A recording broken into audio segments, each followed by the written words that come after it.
आपका स्वागत है अपने YouTube चैनल NICC ऑफिशियल में। और हम आपको आज पढ़ाने जा रहे हैं AP, ठीक है ना, जो काफ़ी इम्पोर्टेंट है, ठीक है ना। आपको हम AP पढ़ाना है, तो AP समझने के लिए बढ़िया से वीडियो को लास्ट तक देखिए, वीडियो को छोड़कर बीच में ही मत भागिए कि चूँकि आपको पूरा क्वेश्चन समझ में आए। देखिए AP एकदम ईजी है, बस ये देखिए समझिए। हम आपको आपके सामने दो संख्याओं की दो श्रेणियाँ लिखे हुए हैं, एक बढ़ते हुए क्रम में और दूसरा घटते हुए क्रम में। तो ये है आपका जैसे 2, 4, 6, 8, 10, ये है 100, फिर 70, 40, 10। तो ये घटते हुए क्रम में है और ये बढ़ते हुए क्रम में।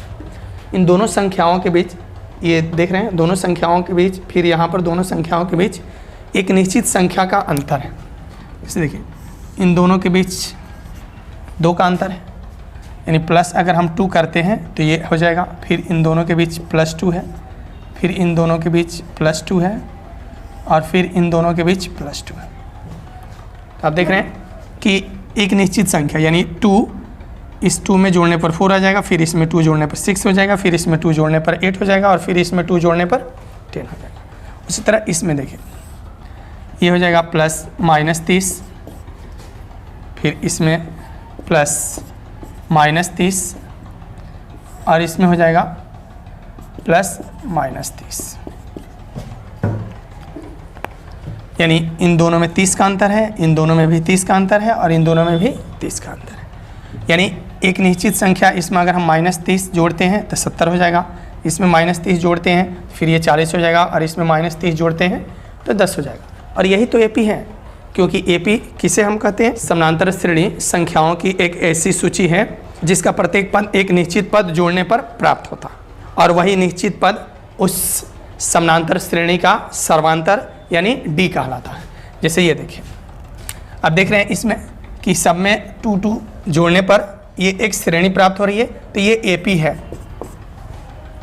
और फिर इसमें आप देख रहे हैं सब में -30 जोड़ने पर ये घटते हुए क्रम में प्राप्त हो रहा है, एक श्रेणी प्राप्त हो रहा है, तो ये भी AP है। हर AP में जब भी, जैसे मान लीजिए आपको दे दें 4, 6, 8, 12, कहे क्या ये AP है, तो आप देखिए इन दोनों के बीच में कितने का अंतर है? 2 का। इन दोनों के बीच में कितने का अंतर है? 2 का। इन दोनों के बीच में कितने का अंतर है? 4 का। तो आप देख रहे हैं ये +2 है, +2 है, ये +4 हो जा रहा है, इसमें 4 जोड़ने पर ये आएगा, फिर इसमें हम 4 जोड़ेंगे तब आएगा। तो ये AP नहीं होगा, क्योंकि अगर 2 आ रहा है तो इन दोनों के बीच का अंतर 2 है, तो इन दोनों के, इसके बीच का भी अंतर 2 है, तो इसके बीच का भी अंतर 2 ही होना चाहिए। यानी एक निश्चित संख्या है जोड़ने पर, इसमें एक हम निश्चित संख्या जोड़ते हैं तो अगली संख्या प्राप्त होती है, फिर उसी निश्चित संख्या को जोड़ते हैं तो अगली संख्या प्राप्त होती है, फिर उसी निश्चित संख्या को यानी +2 को ही हम जोड़ें तो फिर अगली संख्या प्राप्त होती है, उसे हम AP कहते हैं। ये देखिए ये 2 जो AP लिखा गया है, इसका ये जो पहला पद होता है इसे हम प्रथम पद कहते हैं, प्रथम पद, और इसे हम A से निरूपित करते हैं। तो ये हो गया इसका A और ये हो गया इसका D। 2 पदों के बीच के जो अंतर होता है उसे हम सर्वांतर कहते हैं और इसे D से निरूपित करते हैं। तो ये हो जाएगा D के मान 2 और A का मान 2 हो जाएगा। फिर इसमें देखिए इसका ये प्रथम पद है, प्रथम पद A = हो जाएगा 100। जो इसका पहला पद है ये प्रथम पद, इसको हम कहते हैं और A से निरूपित करते हैं। और जो ये 2 पदों के बीच का जो अंतर होता है उसे हम सर्वांतर कहते हैं और इसे D से निरूपित करते हैं। तो ये है D, इसमें हो जाएगा आपका -30, क्योंकि इन दोनों के बीच का अंतर -30 है, फिर इन दोनों के बीच का अंतर -30 और इन दोनों के बीच का अंतर भी -30। तो ये होता है D। और इसके 3 महत्वपूर्ण फार्मूले होते हैं, जैसे AN बराबर होता है A + n-1 गुणे D, और SN बराबर हो जाएगा n/2 × 2A + n-1 गुणे होता है। और SN बराबर एक और फार्मूला होता है n/2 × A + n। जब हमें अंतिम पद मालूम हो, यानी AP का अंतिम पद मालूम हो, तब हम ये फार्मूला SN मतलब हो गया n पदों का योग। तो ये योग ज्ञात करने के लिए हम इसका यूज तब करते हैं जब L का मान हमें मालूम हो, ठीक है। और L बराबर होता है अंतिम पद, और ये हो जाएगा एल बराबर ए प्लस एन माइनस 1 गुणे डी, ये होता है। तो ये हो गए इसके एपी के ये फार्मूले। इन्हीं फार्मूले पर आप पूरा एपी बना सकते हैं। देखिए जैसे ये हो गया आपका ए एन बराबर ए प्लस एन माइनस 1 गुणे डी। इससे हम एपी का कोई भी पद निकाल सकते हैं। जैसे आपको पहला पद निकालना हो, एन बराबर 1 यानी हमको पहला पद, तो ये हो जाएगा ए1 बराबर हो जाएगा, यहाँ पर एन का मान रखिएगा, तो ये हो जाएगा ए प्लस ये हो जाएगा 1 माइनस 1 गुणे डी, यानी ए1 बराबर हो जाएगा ए, और ये देखिए घटेगा तो कितना हो जाएगा 0, और 0 में डी से गुणा होगा तो ये हो जाएगा ए1 बराबर ए प्लस ये हो जाएगा 0 से डी में गुणा होगा 0, तो ए1 बराबर हो जाएगा आपका। फिर अगर आपको जैसे मान लीजिए तीसरा पद निकालना है ए3, तो ये हो जाएगा, यहाँ पर देखिए एन की जगह पर हमको 3 रख देना है, तो ये हो जाएगा ए3। अब ये हो गया ए प्लस यहाँ पर एन की जगह पर 3 माइनस 1 गुणे डी, यानी ये हो जाएगा ए3 बराबर ए प्लस 2d। ये हो गया आपका तीसरा पद। इस तरह आप इस फार्मूले पर कोई भी पद निकालना हो, जैसे मान लीजिए आपको निकालना है 100वां पद, तो ये हो जाएगा ए प्लस 100 माइनस 1 गुणे डी, यानी हो जाएगा ए 100 बराबर हो जाएगा आपका ए प्लस 99 डी। अब देखिए सिंपल है, इसमें आप क्या देख रहे हैं, इस तरह तो आप फार्मूले बनाकर निकाल रहे हैं।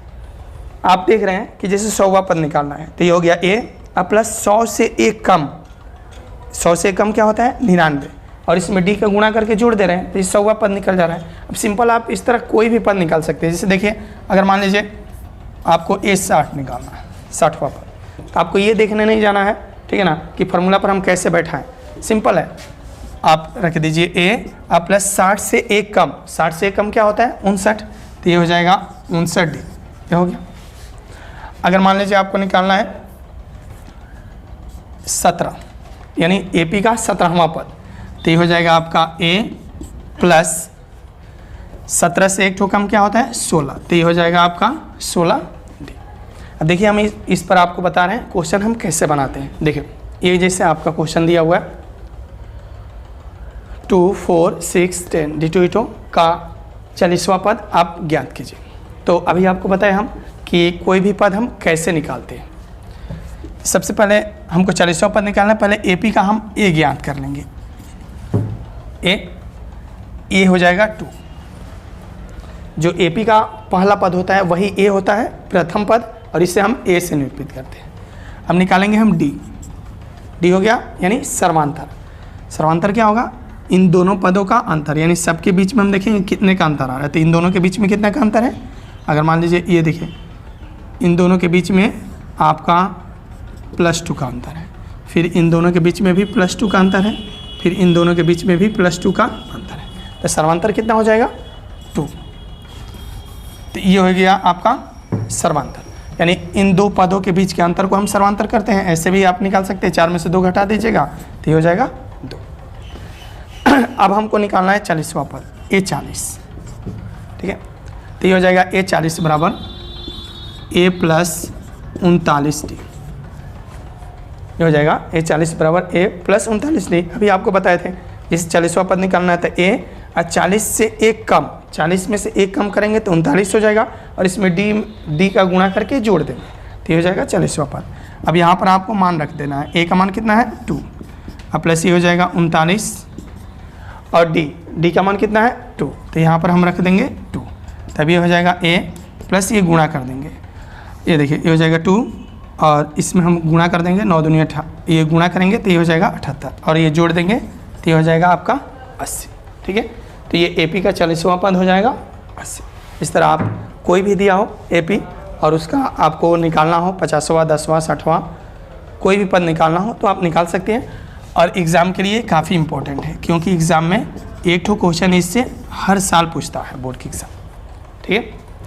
ये है 5.1 एक्सरसाइज नंबर 5.1 का ये 2 नंबर क्वेश्चन है। 1 नंबर क्वेश्चन में सिर्फ आपको देखना है एपी है या नहीं, वो हाना में पूछ रहा है क्वेश्चन। ये 2 नंबर देखिए, 2 नंबर क्वेश्चन में दिया आपका 2 नंबर का पहला क्वेश्चन दिया ए बराबर 10 और डी बराबर 10।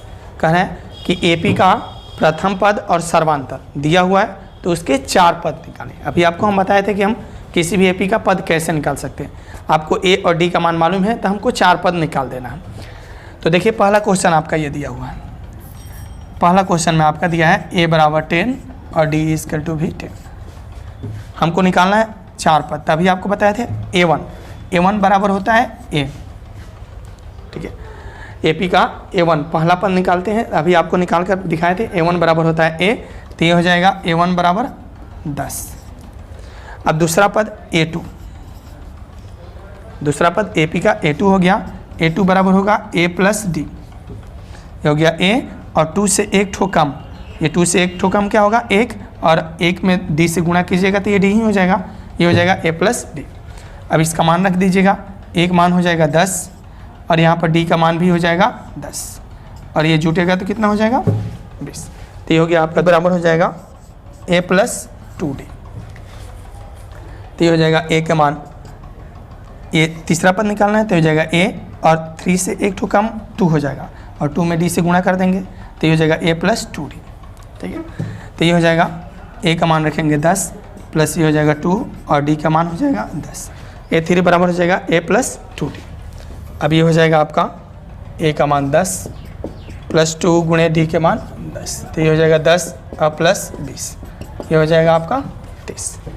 अब आपको ए4 चौथा पद निकालना है, तो ए4 बराबर हो जाएगा ए प्लस 4 से एक कम, 4 से कम क्या होगा 3 और 3 में डी से गुणा कर दीजिएगा तो ये हो गया आपका चौथा पद। ए4 बराबर ए प्लस 3d।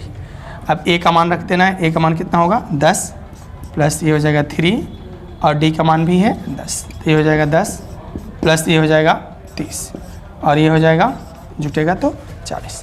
तो इस तरह आप एपी के 4 पद निकाल दिए। चलिए अब ये दूसरा क्वेश्चन भी हम आपको बना कर दिखाते हैं। दूसरा क्वेश्चन दिया है, ये दूसरा का दूसरा क्वेश्चन है, 2 नंबर का दूसरा क्वेश्चन। ए बराबर -2 और डी बराबर दिया है 0। तो हमको 4 पद एपी के 4 पद निकालने हैं। तो ये हो जाएगा पहला ए1 बराबर होता है ए फार्मूला से, तो ये हो जाएगा ए1 और ए का मान कितना है -2, तो ये हो गया पहला पद। अब दूसरा पद आपको निकालना है ए2 बराबर हो जाएगा ए प्लस डी। अभी आपको पद निकालने के लिए बताया था इसके पहले, तो ए2 बराबर हो जाएगा ए प्लस डी। अब ए का मान कितना है -2 और डी का मान है 0, तो ये हो जाएगा 2 में और ये 0 जुटेगा तो ये हो जाएगा -2। अब आपको ए3 निकालना है, तीसरा पद ए3 बराबर हो जाएगा ए प्लस 2d। तो ये हो जाएगा ए का मान -2 और प्लस ये हो जाएगा 2 और डी का मान हो जाएगा 0, तो ये हो जाएगा -2 प्लस ये हो जाएगा 0, तो ये हो जाएगा ए बराबर -2। फिर इस तरह आपको चौथा पद निकालिएगा ए4 बराबर हो जाएगा ए प्लस 3d। तो ए का मान हो गया -2 प्लस 3 गुणे डी का मान हो जाएगा 0, तो -2 और प्लस ये गुणा होगा तो ये हो जाएगा आपका 0 और ये जुटेगा तो -2। इस तरह आपके चारों पद निकल गए। ये हो जाएगा एपी का -2 माइनस एपी हो जाएगा -2 -2 -2 और -2, इसके ये 4 पद निकल गए, ठीक है। ये दूसरा नंबर का 3, 4 और 5 3 ठो क्वेश्चन दिया हुआ है। जैसे आपको हम पहला दूसरा बताए वैसे ये तीनों क्वेश्चन आपको बना लेने हैं और बनाकर हमारे कमेंट बॉक्स में इसका आंसर लिखिए, चूँकि हम देखें आप सही बनाए या नहीं। ये तीसरा क्वेश्चन है, तीसरा का पहला दिया है, पहला ये दूसरा तीसरा और चौथा, ये 4 क्वेश्चन दिया हुआ है। एकदम ईजी है, एक ठो बनाएंगे बाकी सब आप बना लीजिएगा। इसमें कह रहा है कि एपी दिया हुआ है, उसमें आपको पहले दूसरे क्वेश्चन में दिया था कि ए और डी का मान दिया है तो एपी ज्ञात कीजिए। इसमें दिया है कि एपी दिया हुआ है तो ए और डी का मान ज्ञात कीजिए। जैसे ये पहला क्वेश्चन है आपका 3 1 -1 -3 d2 तो ये हो जाएगा आपके ए का मान, जो प्रथम पद होता है एपी का पहला पद होता है वही ए होता है, तो ए का मान हो जाएगा 3 और डी 2 पदों के बीच का अंतर, यानी इसके या इसके यानी 2 पदों के बीच का अंतर जो है वो सर्वांतर कहलाता है। तो जैसे मान लीजिए यहाँ पर आपको डी निकालना है तो ये 1 - एपी दिया हुआ है तो 1 - 3, ये दूसरे पद में से हम पहले पद को घटा देंगे। ये दूसरा पद है, इसमें से ये पहले पद को घटा दीजिएगा, ये जो 3 ये दूसरे पद में से आप पहले पद को घटाइएगा तो ये हो जाएगा डी का मान आपका -2। ये 1 में से 3 घटेगा तो ये हो जाएगा -2, है ना। जैसे ये दूसरा दिया है आपका -5 -1 3 7 dt। तो ये हो जाएगा a इजकल टू -5 और d इजकल टू हो जाएगा, ये दूसरे पद में से आपको पहले पद को घटाना है। ये दूसरा पद -1 माइनस ये -5 -1 और ये माइनस माइनस प्लस हो जाएगा और ये 5 में से 1 घट जाएगा तो ये हो जाएगा 4 और ये हो गया आपका d का मान 4 और यही आपको ज्ञात करना था a और d का मान। बाकी ये दो क्वेश्चन जो 3 और 4 है ये आपको बनाकर दिखाना है, ठीक है। तो ये दोनों क्वेश्चन को बनाकर इसका आंसर हमारे कमेंट बॉक्स में लिखिए। ये क्वेश्चन दिया है 4 नंबर का, ये पहला है, दूसरा है और भी इसमें क्वेश्चन दिए हुए हैं। 4 नंबर में कह रहा है क्या ज्ञात कीजिए ये AP है, अगर AP है तो इसके और 3 पद ज्ञात कीजिए। यानी अगर ये AP है तब इसके 3 पद ज्ञात कर रहे हैं, अगर AP नहीं है तो बस लिख देना है आपको AP नहीं। सबसे पहले हम कैसे पहचानेंगे कि इसके सभी पदों के बीच का अंतर समान होना चाहिए। ये देखें इन दोनों के बीच का अंतर है +2, इसमें अगर इसमें ये देखें तो ये हो जाएगा +4 और इसमें हो जाएगा +8। तो आप देख रहे हैं अंतर समान आ रहा है, नहीं आ रहा है। ये 2 है, ये 4 है, ये 8 है, जबकि 2 आ रहा है तो सब में 2 आना चाहिए, या 4 आ रहा है तो सब में 4 आना चाहिए।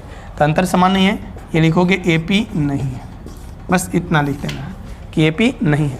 हमको 3 पद कब ज्ञात करने हैं, जब AP हो। तो पहले हमको देखना है AP है या नहीं। अब आ जाइए ये देखिए ये AP होगा, इसलिए होगा कि इन दोनों के बीच का अंतर 1/2 होगा, इन दोनों के बीच का अंतर भी 1/2 होगा और इन दोनों के बीच का अंतर भी 1/2 होगा। अब घटाकर चेक कर सकते हैं, जैसे ये देखिए अगर ये 5/2 में दूसरे पद में से ये हम पहला पद घटाएं तो ये हो जाएगा, ये इससे 2 से 2 में गुणा होगा तो ये हो जाएगा 4/2 और ये घटेगा 5 में से 4 घटेगा तो 1/2। उसी तरह ये तीसरा पद है 3, इसमें से हम दूसरे पद को अगर घटाएं तो 5/2, अब इससे इसमें मल्टीप्लिकेशन इससे इसमें गुणा होगा तो ये हो जाएगा 6 - 5/2। अब ये घटेगा तो ये हो जाएगा 1/2। उसी तरह अब ये है इसमें 7/2 -3 तो ये हो जाएगा 7 और इससे इसमें गुणा कीजिएगा तो ये हो जाएगा 6/2, यानी ये घटेगा तो 1/2। तो आप देख रहे हैं सबके बीच का अंतर 1/2 आ रहा है, तो ये हो जाएगा AP है। तो लिखोगे AP है। जब AP है तो इसके हमें 3 पद ज्ञात करने होंगे। ज्ञात करने हैं तो ये देखिए पहला, दूसरा, तीसरा, चौथा, 4 पद तो मालूम है, इसके बाद वाले 3 पद। तो 4 के बाद क्या आएगा, 5वां, यानी A5, ठीक है। तो A5 हमको ज्ञात करना है। A5 बराबर हो जाएगा A + 5 से 1 कम क्या होगा 4, ये हो जाएगा 4D। जो भी पद ज्ञात करना है, 5वां पद ज्ञात करना है तो सब में पहले हम A रखेंगे +5, ये जो पद निकालना है n का मान है उससे 1 कम करके D से गुणा करके इस A में जोड़ देंगे तो निकल जाएगा ये 5वां पद, या कोई भी पद निकालना हो तो इस तरह हम निकालेंगे। तो ये हो जाएगा आपके A का मान। अब इसमें हमें A चाहिए तो A का मान ये हो जाएगा 2 और D का मान, ये 2 पदों के बीच का जो अंतर होता है यही ना D होता है, तो D का मान होगा 1/2, ये होगा 1/2 D का मान होगा और ये A का। अब हमें 5वां पद निकालना है तो A का मान रखेंगे, A का मान है 2 + 4 गुणे D का मान है 1/2, ये कट जाएगा 2 मत में। अब ये हो जाएगा 2 + 2 और ये जुड़ जाएगा तो कितना हो जाएगा 4। तो ये हो गया आपका 5वां पद। अब 5वें के बाद हमको 3 पद निकालना है तो 1 तो निकल गया, 5 के बाद आएगा 6वां पद A6 बराबर हो जाएगा A + 5D फार्मूला से। तो अब ये हो जाएगा A का मान आपका हो गया 2 और ये हो जाएगा 5 गुणे D का मान हो जाएगा आपका कितना, D का मान है 1/2, तब ये हो जाएगा 2 प्लस ये गुणा होगा तो ये हो जाएगा 5/2। अब इसका एलसीएम ले लीजिएगा तो 2 से इसमें गुणा होगा 4 + 5/2। अब ये हो जाएगा 4 में 5 जुटेगा तो ये हो जाएगा आपका 9/2। तो ये हो गया आपका 6वां पद। अब हमको निकालना है 6वें के बाद 7वां पद A7 बराबर हो जाएगा आपका A + 6D, ये हो गया आपका 7वां। तो ये हो जाएगा A का मान आपका 2 + 6 गुणे D का मान था 1/2, ये कट जाएगा 3 बार, तो ये हो गया 2 प्लस ये हो जाएगा 3, ये जुटेगा तो ये हो जाएगा आपका 5। तो इस तरह आपके और आगे 3 पद आप निकाल लिए, 5वां, 6वां और 7वां। यह आपका AP दिया था, ये 4 पद दिया था आपका 2, 5/2, 3, 7/2, अब पाँचवा पद हम निकाले 4 आया, छठवां पद 9/2 और सातवां पद निकाले हैं तो 5 आ गया। ये जोड़ दिए तो ये हो गया आपका AP।